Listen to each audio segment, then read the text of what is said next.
Good evening. If you'd like to open back up to Genesis 32, maybe you were seeing into the future enough to leave it open on your pew this afternoon, so I hope that was the case for you.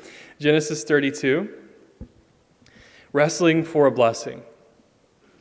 If you remember from this morning, we talked about how Jacob is 97 years old at this point in his life, and he hasn't seen his brother Esau for 20 years because Jacob has a complicated past, and he hasn't always treated his brother Esau as a brother should. And so Esau has come to hate Jacob, and he wants to kill him. And so Jacob flees the country. Now, that was 20 years ago. Jacob's returning home now by the time we get to Genesis 32. And he sends messengers up to Esau to tell him that his beloved brother is coming home. And the messengers come back to report that Esau is coming to greet him with 400 men. And Jacob takes this not as a big celebration of their reunion, but as a threat, because last time he saw Esau wanted to kill him. And so here he comes with 400 men, and Jacob is thinking that he's in trouble. And so he starts praying earlier on in Genesis 32. He prays to God for help. And in our text, verse 22 is where we will start reading. He starts to take action. He's come to the Jabbok River, and it says, verse 22, "The same night he arose and took his 2 wives, his 2 female servants, and his 11 children, and crossed the ford of the Jabbok. He took them and sent them across the stream, and everything else that he had." So, he's come to this river. And remember that this is at night, and there are no headlamps, there are no flashlights or spotlights, floodlights. It's nighttime, and he and his family are crossing this river. Now, I don't know if you've ever tried to cross a river, even in broad daylight, but it's not the easiest thing to do, at least on foot, right? But they're braving this. They're crossing the river. At least Jacob is sending his family across. And this first detail, and if you remember from reading it this morning, or if you're glancing ahead, you might notice that this whole narrative almost feels like a dreamscape. There are different details here that are strange to us, that are not what we would expect, like this, where his whole family is going across this river in the dark. But they cross the Jabbok. And this is a literal crossing. They are crossing literal water. But it's also metaphorical, right? If you think about Julius Caesar crossing the Rubicon, there's no going back at that point. It's the same thing for Jacob here, where he sent his family across the Jabbok River. We talked about this morning, if this is the river, Jacob's coming from this direction, Esau's coming from this direction. So when Jacob sends his family across, all of a sudden, this river is an impediment to his retreating away from Esau, instead of Esau getting to him. So he's committed. He's going to meet Esau tomorrow morning.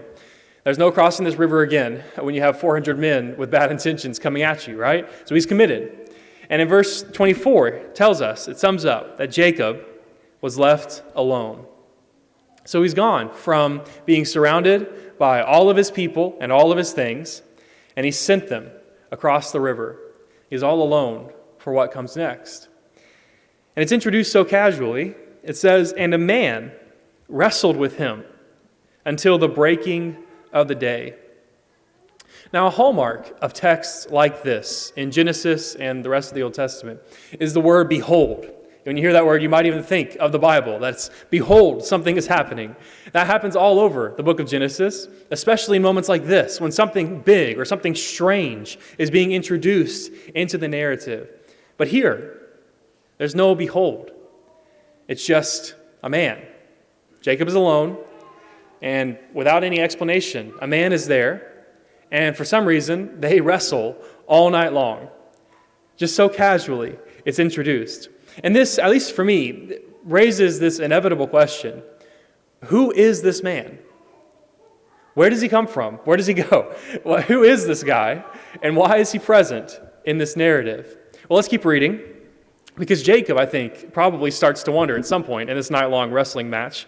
"When the man saw that he did not prevail against Jacob, he touched his hip socket, and Jacob's hip was thrown out of joint as he wrestled with him." So when you read this, if you're an attentive reader, you notice that something is going on here, right? Something is happening. Because this man, as the narrative calls him, is limited enough that he can't best the 97-year-old Jacob in a fight. And I don't think we have any 97-year-olds in here, but I think we're on safe ground in saying it's not like the physical prime of your fighting life, right? Like you might be in your prime in other ways, but probably not for a wrestling match for most 97-year-olds. But here's Jacob. He's wrestling throughout the night, and this man can't win. They're fighting evenly. So he's limited enough for that, but he's also strong enough to knock Jacob's hip out of socket with one touch, right?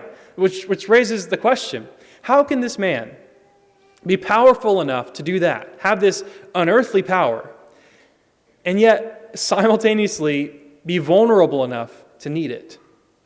What's going on? What's going on with this guy? Well, the last part of this verse says that he wrestled with him. Doesn't really clear much up because we have the question, who is the he and who is the him? And I'm raising this question because I want you to see that throughout the rest of this narrative, there are those pronouns all over, a bunch of he's and hims that just cover this passage like a thicket of thorns. They're all over. And if you follow the logic of the narrative, you can tell who is the he and who is the him. You can tell, for the most part, what the pronouns are referring to. But the point of this is that I think this is intentional, that this is trying to make us slow down, to ask the question, who is this man? Who is the he? Who is the him? And to get us spinning around in circles asking these questions until we forget the initial question that we were wondering about in the first place, which is, who is he? We're focused on all the pronouns being flown around, and we take our eyes off of the actual identity of the man. So it says he wrestled with him. But their prolonged struggle fades into the darkness as they begin to speak in verse 26. Then he, this is presumably the man, he said, "Let me go, for the day has broken." Now, there's something that's twisted here, because this man who just struck what should have been the winning blow against Jacob is immediately pleading to be released, right? If you're just reading this straight through, in verse 25, he just knocked Jacob's hip out of socket. And then right away, he's asking to be let go. So it's not Jacob, who, as we talked about this morning, just took this massive hit where the sun don't shine. It's not him asking to be let go. It's the man. And apparently, he wants to avoid the sun. He can't let Jacob see him in the daylight. So what we're doing as we read through this, I know we read through it this morning, but we're picking up on some different nuances here that are hopefully getting across that this is strange. There's something mysterious happening here. Let's read a few verses. Verse 26, "But Jacob said, 'I will not let you go unless you bless me.' And he said to him, 'What is your name?' And he said, 'Jacob.' Then he said, 'Your name shall no longer be called Jacob, but Israel, for you have striven with God and with men and have prevailed.'" Well, now we're getting somewhere with our question, because at least at this point, it might seem like introducing this figure as a man, way back in verse 24, was just a type of rhetorical device that was just causing suspense in us until we get to this point when it's revealed, okay, this is God, right? Because it says, you've wrestled with God, and this figure has this immense power, and culturally speaking, only a greater could rename a lesser, which is what happens here. Happens with Pharaoh or later on, where Pharaoh can rename someone because he's the king. And so that would fit if this is God. If this is God, he can rename Jacob. So that seems to explain a lot of what's going on here. But we still have the questions of why could he not win? And why is he introduced as a man? And then also, it says that he strives with God, but it also says that he strives with men. So we can't just assume that one or the other is taking place right here. We can't just assume that it's God that he's wrestling with just from that phrase. And so Jacob, who may be just as confused as we are, he asks a similar question to the one we've been asking in verse 29. And Jacob asks him, "Please tell me your name."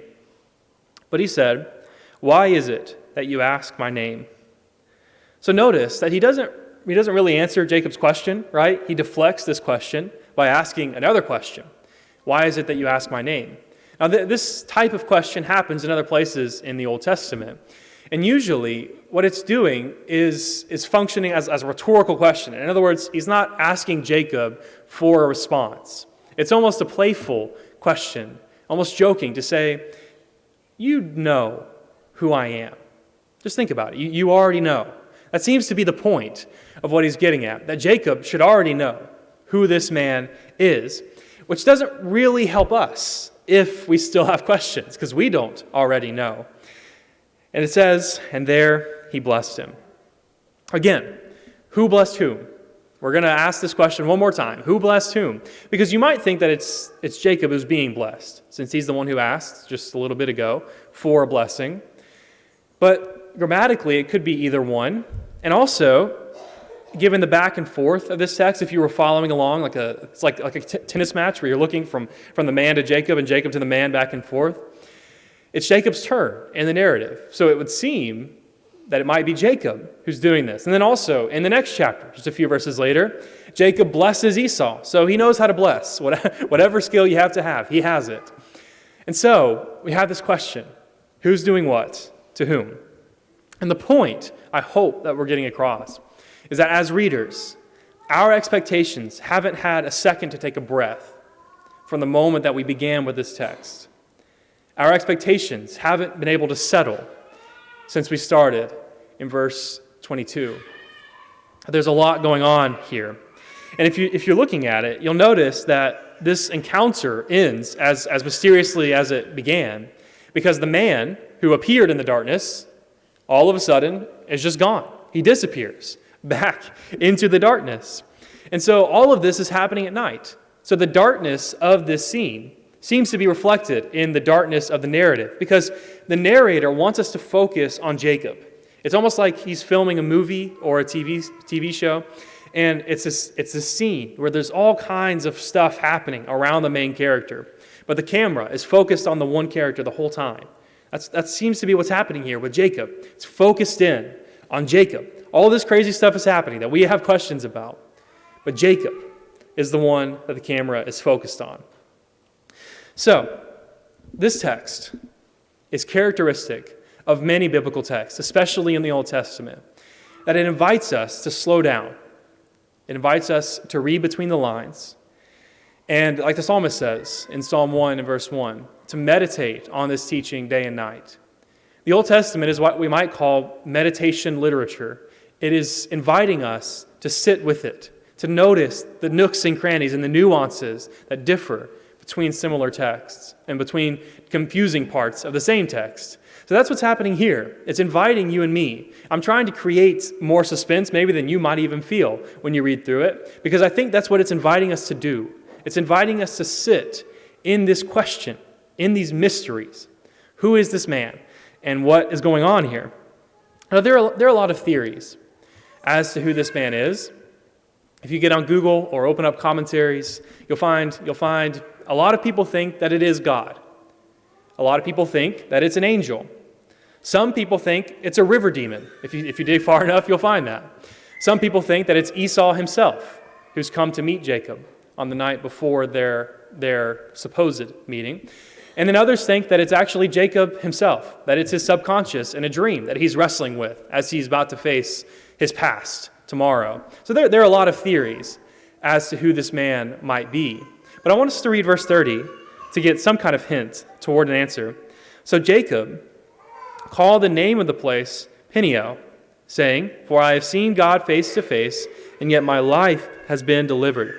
Peniel just means face of God. So he names this place the face of God, because he's seen God face to face, and his life has been delivered.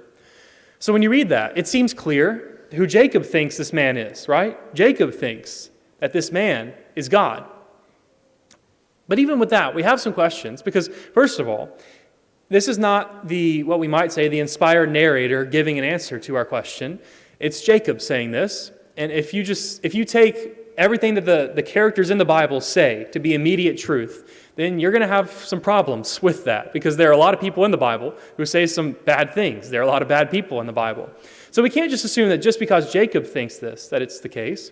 Also, we have the question of if he says that he's seen God face to face. Remember that all of this happened at night. So is he literally saying that he saw God face to face when another part of the Old Testament says that anyone who sees God face to face will die? So it seems like he didn't see God face to face. Again, these are the questions that we have from this text. Now, in Hosea chapter 12 and verse 4, Hosea is talking about this text, and he says that Jacob strove with an angel and prevailed. So that's what Hosea says. He says that it's an angel. But what is an angel? An angel is a spiritual messenger of God, right? But the complicating thing is that the word angel in the Old Testament can mean different things. It can mean a spiritual messenger from God. It can also be an embodiment of God, God himself bringing a message. It can be a vision that God sends to deliver a message. It can be all kinds of things in the Old Testament. So it doesn't necessarily clear it up for us. But earlier in the Genesis scroll, when God appears to Abram in Genesis 18, it says that he appeared in the form of a man. Okay? So there's some prerequisite for this. But also, in Genesis, later on, another mysterious man is what he's called, will appear to Joseph and to his brothers, and he'll guide them along their way. And they come to believe that this is divine guidance. You can read about it in Genesis 37 and 45. If you zoom forward to the book of Judges, chapter 13, another mysterious man, as he is called, appears with Samson's parents, and they come to believe that this man is God. So there's some track record for this in the Bible. If you think that this is God, it seems that that's what this is getting at, that there are multiple mans who are introduced in the Bible who actually turn out to be God. But if you are bored, because I've been talking about this, I want you to know that the point of this sermon is not to answer the question of who this man is. If you want to know, I personally think it's God. It's in the flesh, appearing, and what we don't understand all the mysteries of that. But that's personally what I think. But the point of this sermon is not to answer that question. It's more to call attention to the mystery of it all, to cause you to ask these questions along with me as we sit with this text. Because whatever this man was, whoever this man was, and whatever this scene is, it's not something that we would expect or even allow to happen today.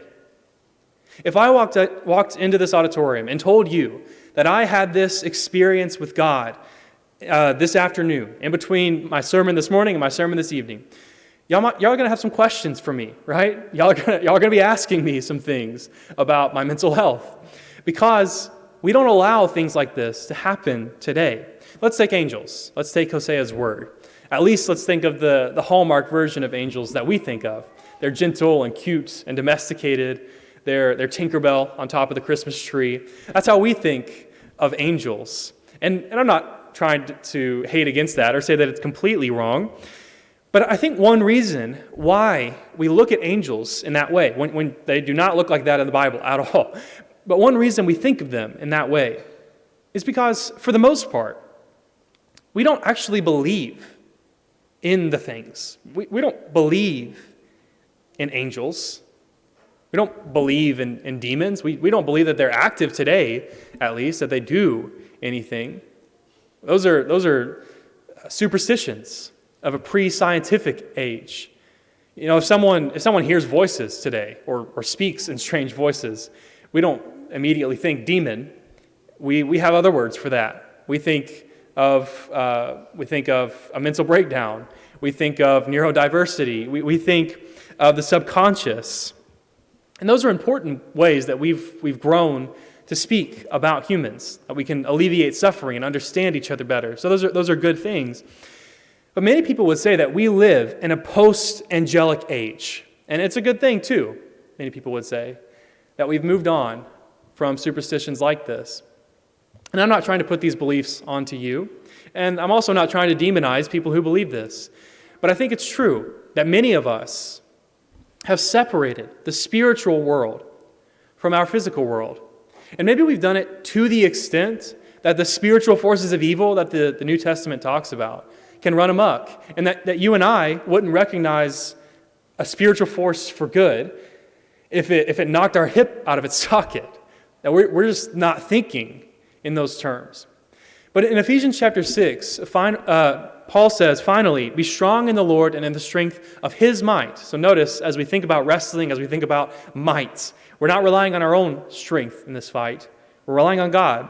He says, put on the whole armor of God, that you may be able to stand against the schemes of the devil. For we do not wrestle against flesh and blood, but against the rulers, against the authorities, against the cosmic powers over this present darkness, against the spiritual forces of evil in the heavenly places. Therefore, take up the whole armor of God, that you may be able to withstand in the evil day, and having done all, to stand firm. Now, it seems that Paul believes that there are spiritual forces at work in our world. Paul, inspired by the Holy Spirit, believes that there are spiritual forces at work in our world.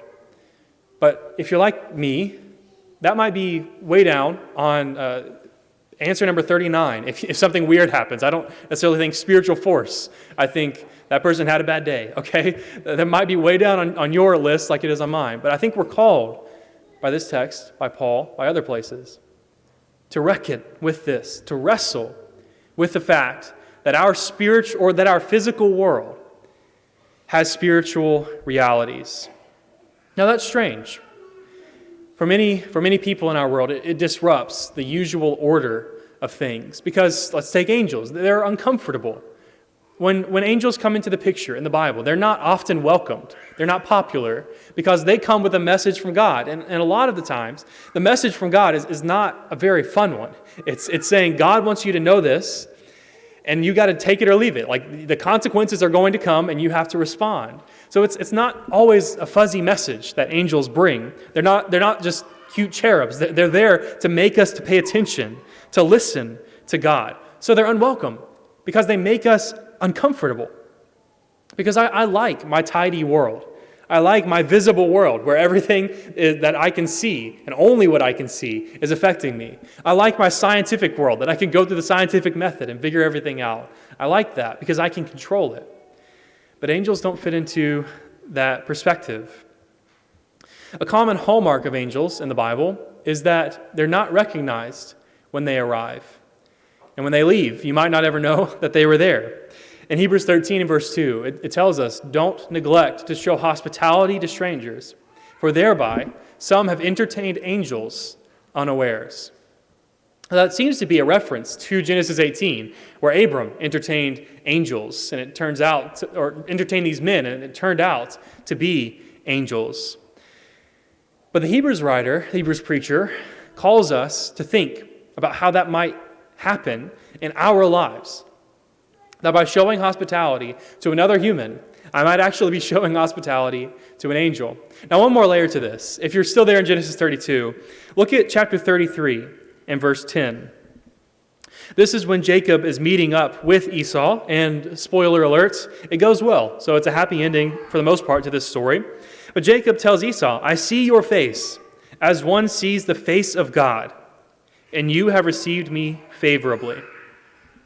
Now notice, we might could say that lightly in some sense, to say that I see your face as I see the face of God. But remember that Jacob has just had this experience the night before where he says that he has seen God face to face. I have seen God face to face. And then the next day, he says, seeing your face is like seeing the face of God. So this gets complicated because in the holy God that he sees something of his estranged brother.